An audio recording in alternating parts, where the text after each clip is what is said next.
What up, YouTube? So today we're gonna be talking about on how to do a K20a2 swap with 5-speed or 6-speed conversion if people have automatic chassis. So I'm gonna explain a lot basically on that. And this video is also about me shipping actual full swaps completely out and pretty much showing you how to put the swap together without me actually doing it myself, just pretty much going by my videos and pretty much uh, putting the swap together as is. So when I ship it on the crate, you can just drop it in. So that's another thing that this video is going to be about. So this is a K20a2 swap, pretty much complete. I just put this pulley here for demonstration purposes, but this isn't the pulley we're going to be using. I have a whole nother set that I'll show you in a minute. But yeah, if you have even a K24 with transmission, you pretty much need a complete intake manifold, throttle body, all the sensors.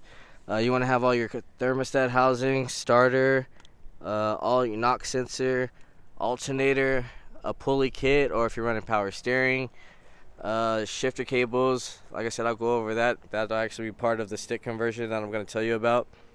Uh, Other than that, I think all the other parts are just going to be swap parts that I'm going to be showing you. So I'm going to go ahead and get to that. But pretty much, like I said, if you have an automatic car, as far as from EF to EG to EK to DA to DC, this is pretty much going to be the simple things that you just need to convert.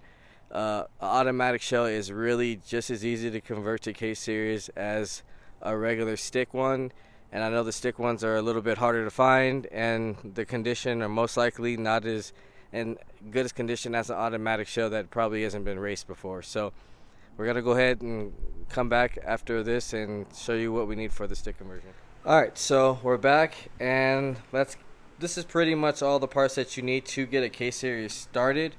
But we're gonna go start with just the simple stuff. So obviously when you're doing a manual conversion, you're gonna need your pedals. So you can get pedals from, depending, like I said, if you're running an EF, those pedals are gonna be different, and you're gonna have to use a special bracket from like Hush Performance to actually use the hydraulic conversion and everything. So but as far as like EG 92 to '01 Integra, Civic, Del Sol, etc. Uh, any of those pedals will work for all those chassis, so they're all basically good to go after if you just find a manual car, period. So it doesn't matter which shell you get it, as long as you get the pedals. That was the easy part. Next thing, I went for the S2000 kit with the hydraulic line. I always use this line. It's a Valix line. It's always worked perfect, and it's real sleek, and it works every time. So I always use that from Valix Racing. I got the S2000 master cylinder. It's just easier, it makes the bay look a lot cleaner, and the reservoir is actually on the cylinder, so like I said, this makes it look a lot cleaner. You have to have the spacer as well to put that on, so you can go with stock factory. You didn't have to do this upgrade, but just for me, it's actually just not that bad. It's actually like $100 or something, plus that maybe $150, but it's worth it for all that. So you basically have your master cylinder, your slave cylinder, and your clutch line with spacer. Like I said, you don't have to use S2000 if you don't want to. The next thing is the shifter cables. Now most of the time they come with swap. If they don't, like I said, this is an RSX. Z3 cables are different, Accord cables are different, so make sure before you buy your cables you know exactly what transmission you're going to have. Also goes the same for the actual shift box. So this is a K-tune shift box, and pretty much you can use a stock one if you want to, but the customer wanted to have something nice looking, so went with the K-tune one. And as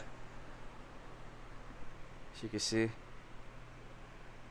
and let's see, so that's pretty much all you need. I mean, that's your shifting right there, your pedals, and your clutch and slave master cylinder, and that's all you need to convert any automatic car realistically if you're going K series, to convert it. So very simple.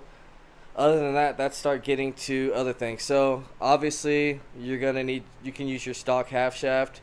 Um, these are the axles. These are B series. No, sorry. These are RSX base model '02 to '06 axles from Yonaka. They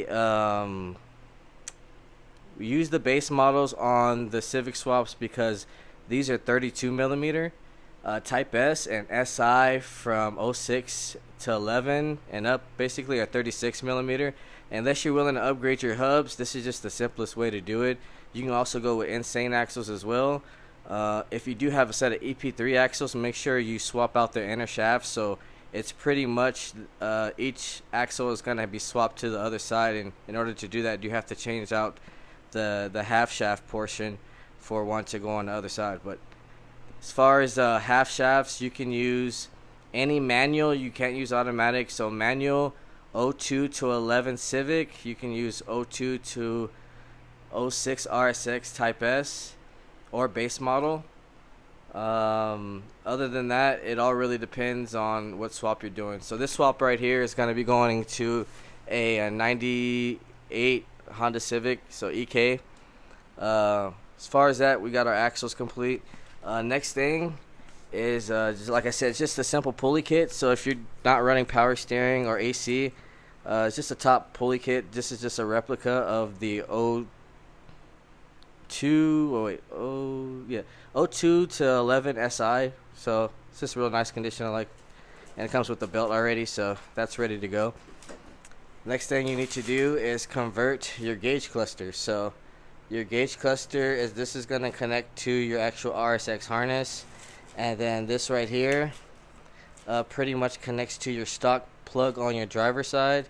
This is your '02 plug, '02 sensor plug, and pretty much just everything is just ready to wire up, which I'll kind of show once we start installing some of this stuff onto the actual motor, so we can have it ready when they get the swap and the crate.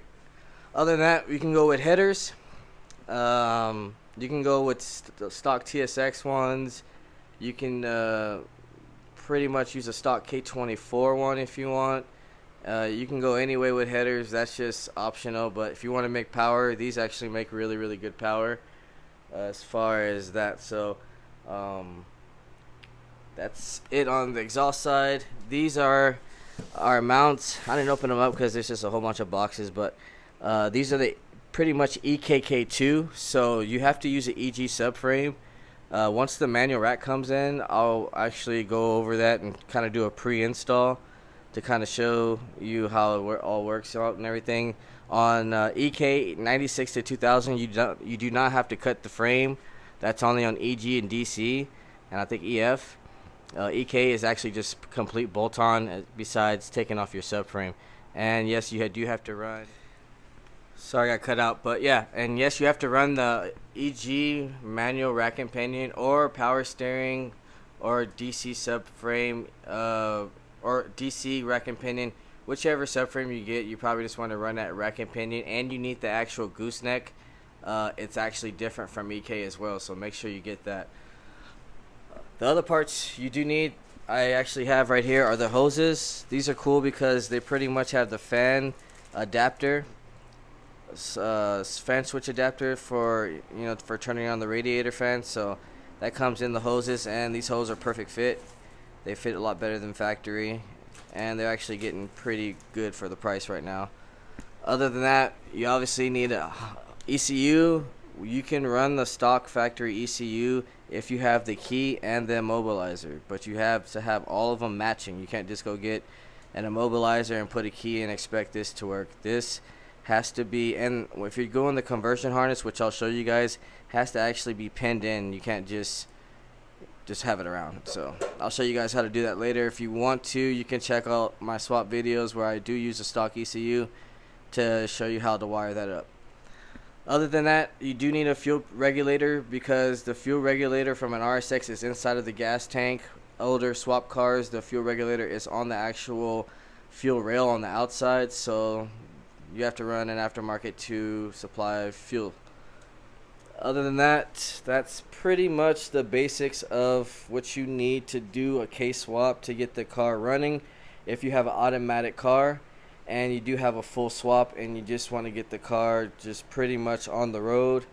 Like I said, I'll be putting most of this stuff on the engine, on side of a crate, to ship it out to Northern California, I believe. And hopefully when he's finished, he'll send me a video of him pretty much driving it. I'll obviously be going with phone calls and FaceTime to help him with the swap, but he's pretty much fluent in cars himself, so shouldn't be too bad. Yeah, if anybody, like I said, does want a full swap, just ready to go, no need to look for parts, just hit me up. You can hit me up on here. You can just leave me a comment. I'll send you my email, or you can just go to my email, which is honda.mike1988@gmail.com, or you can hit me up on Instagram, which is rarewooded_. And like I said, I can help you and guide you also when you do get the swap to make sure that you get a first time start and that you actually can drive your car and have some fun. So if you haven't liked, share, subscribe, comment, let me know what you guys think. Thanks for watching, and I'll see you guys on the next video.